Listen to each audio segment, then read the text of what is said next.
ஒரு மூலிகை சாப்பிட்டீங்கன்னா டிவி படமே தெரியும், யார் என்ன பேசுதா அப்படிங்கிற, எந்த நாட்டில் என்ன பேசுறான்னு படமே தெரியும். ரெண்டாவது மூலிகை சாப்பிட்டா. இதான் ரெண்டு மூலிகையோட விசேஷம்.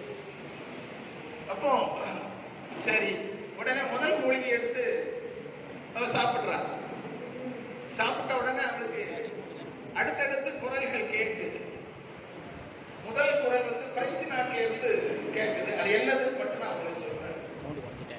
ரெண்டாவது குரல் பாத்தீங்கன்னா அமெரிக்கா நாட்டில் உள்ள குரல் கேட்குது. அது ஒரு கண்டென்ட்.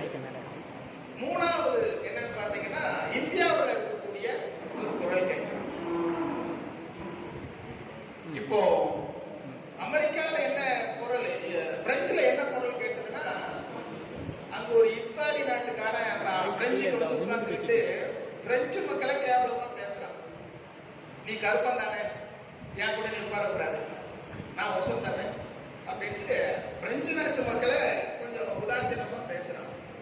அதுக்கு அவங்க கோவப்பட்டு நாட்டை விட்டு ஓடு, நீ வந்தவன் அப்படின்னு சொல்ற மாதிரி முடிக்கிறான். ரெண்டாவது அமெரிக்காவில் உள்ளவன் என்ன பேசுறான்னா, நல்ல அமெரிக்கா என்னைக்குமே எல்லா நாட்டையும் முன்னேற்றத்துக்கு என்ன செய்யணுமோ அதை செய்வான் அப்படின்னு அமெரிக்காக்காரன். சரி, நல்ல விஷயம் தானையா. அப்படி இங்க வந்து பார்த்தா இப்போ உடனே போய் சஞ்சீவி மலையை தூக்கிட்டு அப்படியே இங்க இலங்கைக்கு கொண்டு வந்து சேரு. அந்த சஞ்சீவி மலையில் உள்ள மூலிகை தான் நம்முடைய ராமபிரானையும் நம்முடைய லட்சுமண பெருமானையும் எழுந்திருக்க வைக்கும். என்ன செய்ய தெரியாது. சஞ்சீவி மலையை அப்படியே தூக்கிட்டு நீங்க வா அப்படின்னு ஒரு குரல் கேட்கு. அப்பதான் குப்பை அதிர்ந்துட்டான்.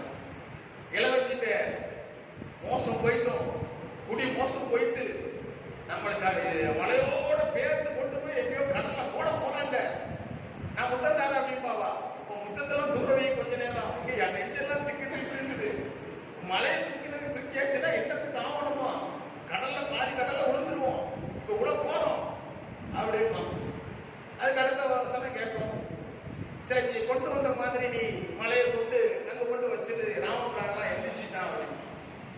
அப்போ குப்பன்னு சொல்லுவான், அப்பாட நல்ல வேலை, நம்ம உயிருக்கு எந்த சேதாரமும் ஆகல, என்ன நம்ம உடலுக்கு எந்த சேதாரமும் ஆகல, பொண்ணு போல தூக்கிட்டு போய் பொண்ணு போல கொண்டாந்து வச்சுட்டானைக்கா அந்த மலைய. நல்ல பெரிய ஆட்டம். அதனால இளவஞ்சி கூடத்துல 4 அறை கொடுப்பான். அட லூசு பையில பெரிய ஆண்டையில, அட லூசு பையில இந்த ரெண்டாவது மூலிகையை தின்னு, ரெண்டாவது மூலிகையை தின்னுட்டு அப்புறம் சொல்லு அப்படின்பா. இப்ப ரெண்டாவது மூலிகையை தின்ன உடனே தான் அங்க கீழே ஒரு கோயில்ல கதா காலட்சேபம் நடக்கும். கதா காலட்சேபம் நடந்து முடிஞ்சோடனே எல்லாரும் ராமபுரான் சேவிச்சுட்டா போங்க, வீட்டுக்கு போங்க, வீட்டுக்கு போங்கன்னு எல்லாத்தையும் வீட்டுக்கு அனுப்பிடுவார். பார்த்துக்கோ, இதான் பிற நாட்டுக்காரன் எப்படி சிந்திக்கான், நம்ம நாட்டுக்காரன் எங்க இருக்கான்னு பார்த்துக்கோ. இதுல நாவலாந்தீவு அப்படின்னா இந்தியாவோட பேரை சொல்றாரு. நம்ம நாட்டுக்காரன் எங்க சிந்திக்கான்னு பார்த்துக்கோ. இப்படி எல்லாம் இருந்தா நாம எப்படி முன்னேற முடியும் அப்படின்னு இந்த மாதிரி பகுத்தறிவுக்கு ஒவ்வாத கருத்துக்களை மனசுல போட்டுக்காத. இதான் அந்த ஒரு முக்கியமான அந்த சஞ்சீவி பருவத்தின் சாருடைய சாரம். பகுத்தறிவுக்கு ஒவ்வாத கருத்துக்களை மனதில் வைத்துக் கொள்ளக்கூடாது. அவ்வளவுதான். இங்க பாருங்க, ஆரம்பம் பாருங்க. ஒரு 2 இடம் மட்டும் உங்களுக்கு வாட்சி காமிச்சு விடுறேன். ஏன்னா அந்த எழுத்து நடைக்காக சொல்றேன். குயில் கூவி கொண்டிருக்கும், கோலம் மிகுந்த மயில் ஆடிக்கொண்டிருக்கும், வாசமுடைய நற்காற்று குளிர்ந்தடிக்கும், கண்ணாடி போன்ற நீர் ஊற்றுக்கள் உண்டு, கனி மரங்கள் மிக்க உண்டு, பூக்கள் மனம் கமலும், பூக்கள் தோறும் சென்று தேன் ஈக்கள் இருந்தபடி இன்னிசை பாடி கழிக்கும், வேட்டுவ பெண்கள் விளையாட போவதுண்டு, காட்டு மரபர்களும் காதல் மனம் செய்வதுண்டு, நெஞ்சில் நிறுத்துங்கள், இந்த இடத்தை தான் சஞ்சீவி பருவத்தின் சாரல் என்று சொல்லுவார்கள் என்று தொடங்குற. நீங்க முதல் பேராவை படிச்சுட்டீங்கனால நீங்க உள்ள போயிருவீங்க. இந்த முதல் பேராவை படிக்கிறது தான் பெரிய விஷயம்.